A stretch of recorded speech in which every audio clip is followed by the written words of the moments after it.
Hello everyone.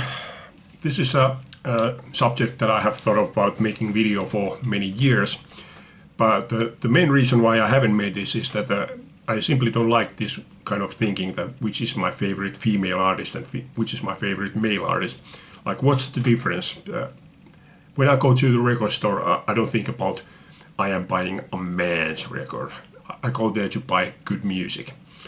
So what's the difference? Who is who? But I saw Richard McCook's videos on this subject, so that gave me some encouragement to make this video. And vast majority of my collection is by male artists, so I thought it would be a good idea to give some spotlight to the female artists in my collection.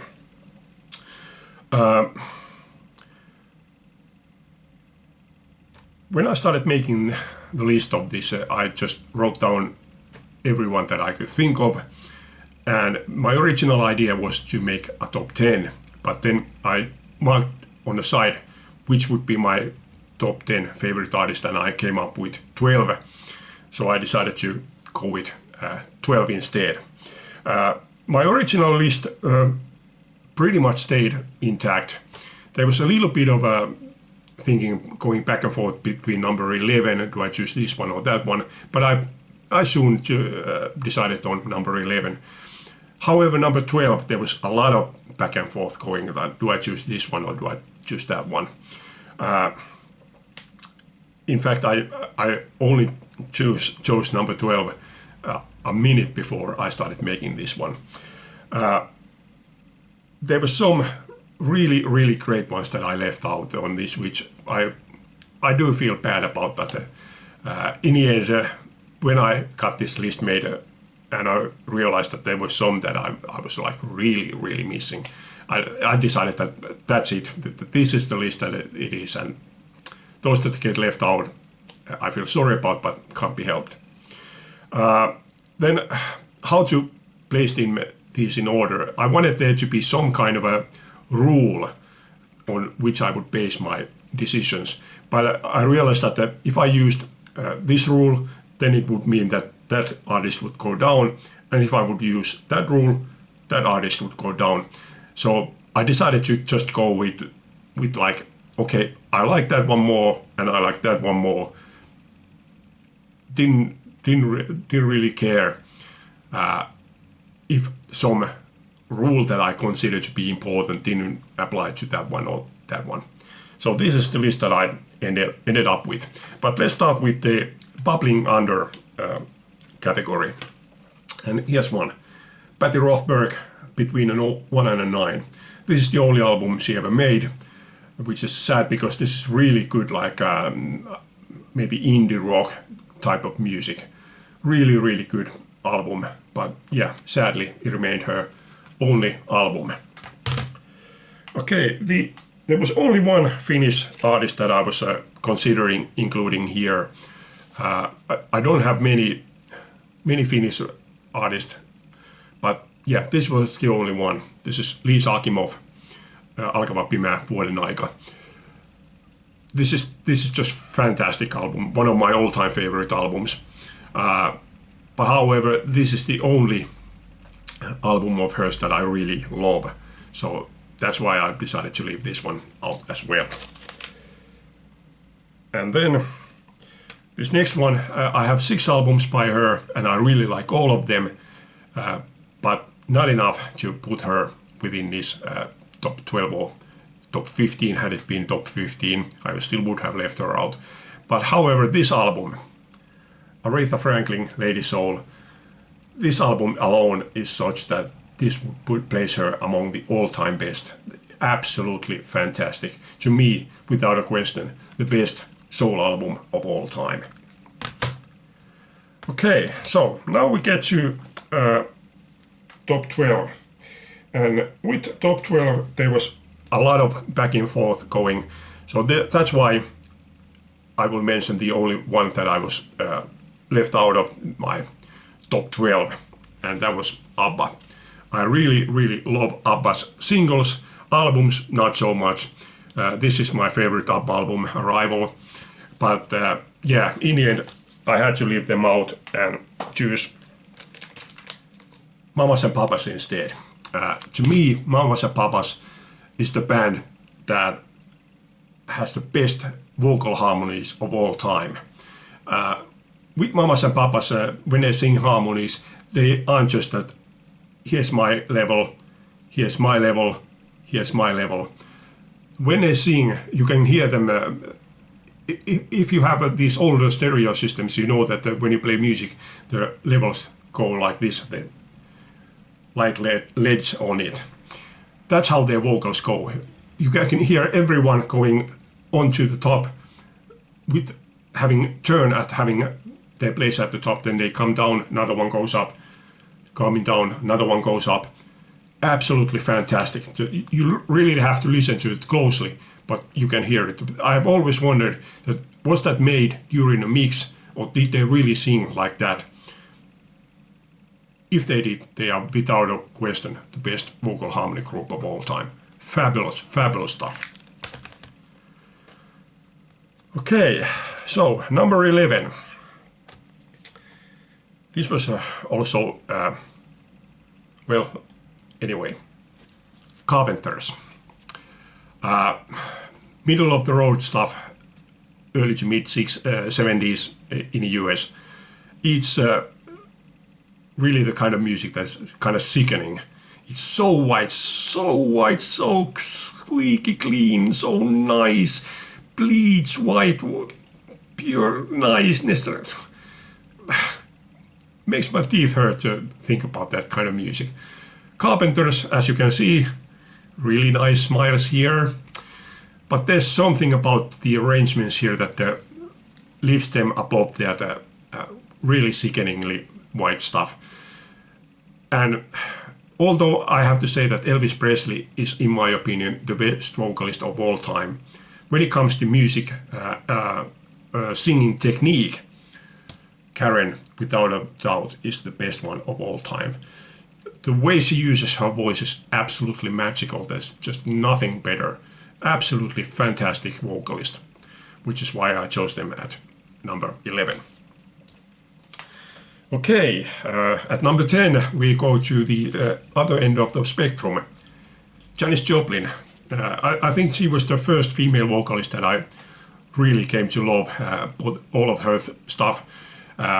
With the exception of the first Big Brother and Holding Company album, simply because I didn't know that there was. I thought that her first album was the Cheap Thrills album, so it took me a while to buy that one. But yeah, fantastic. She really lets rip her voice, and as such, she brings the emotion from totally different direction, but her singing is full of emotion. Not really a pretty voice as such, but what a fantastic vocalist, and what a fabulous music this is.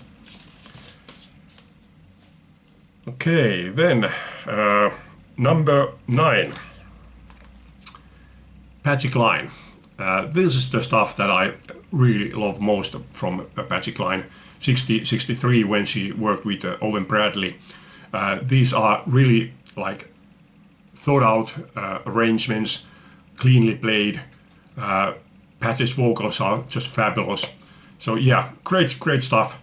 But I've known this stuff for, I don't know, sometime during the 90s I get to know her. But during the last few years I've found 2 CDs of her earlier stuff before she started working with Owen Bradley. And although this is a bit more rough, not so finished recordings, these are still great songs, and her singing is still fabulous. Patsy Cline at number 9. At number 8 is one that I originally thought that would have been higher, but she came in at number 8, and that's Suzanne Vega. The singer-songwriter era was like early to mid 70s, and she released her first album in 1985. She's definitely sort of descendant of the singer-songwriter generation. Fabulous music, like not big, small kind of music, but very thought out lyrics. And this is my favorite album by her, songs in red and grey. Absolutely fabulous stuff. At number 7, Alison Krauss and Union Station. Bluegrass music. Once again, Alison Krauss's voice is pure, just absolutely heavenly. And when she is teamed up with Union Station, she has a perfect backing band. Once again, very minimalistic music, but very, very emotional, and Alison Krauss just knows how to use her voice to bring out absolutely every possible depth of emotion. Fabulous stuff. Number 6 is Sandy Denny. Again, not quite so sure how great her voice actually is, but the way she uses her voice, although she is very much different to Janis Joplin, but it's again the way she uses her voice that keeps me like captivated. And I love Sandy Denny as a solo artist. I do have her recordings with the Fairport Convention. I do like them, but it's the solo stuff that I really love. It's absolutely fabulous, as well as the Fotheringay album is also, but it's the solo stuff that I really, really love. Number 5. Artist who introduced me to country music, Emmylou Harris. Again, Emmylou Harris has so much stuff that I don't love everything that she has done, but there is so much, so great stuff that I love, like this album, for example. Absolutely brilliant stuff. Yeah, it's just Emmylou's voice. She has kind of a thin voice, but still there's all the emotions you could ever wish for. And Emmylou's kind of country music is the kind of country music that I really love. Okay, number 4. One of the very few artists that I have in this category, which is country soul, Bobby Gentry. Yeah, just brilliant stuff. Whether she wrote the songs herself or somebody else, but she really knew how to arrange those songs. She did have also other arrangers, but yeah, absolutely brilliant. And again, she doesn't have really like a pure voice, something like Alison Krauss, for example, has. She has a bit crackly voice, bit smoky voice, but all the better for it. Yeah, absolutely fabulous. Love her. Number 3. One that I have recently been listening to somewhat a lot. Nanci Griffith. Nanci Griffith, again, she has kind of a thin voice, very clean voice, clear voice, kind of high voice, and her music is sort of like a mixture of folk and country music. And she really has also great lyrics, great arrangements, really great backing band. Just, yeah, absolutely love her. I should have pulled her live album. Hold on, don't I have it here? Yes, I do.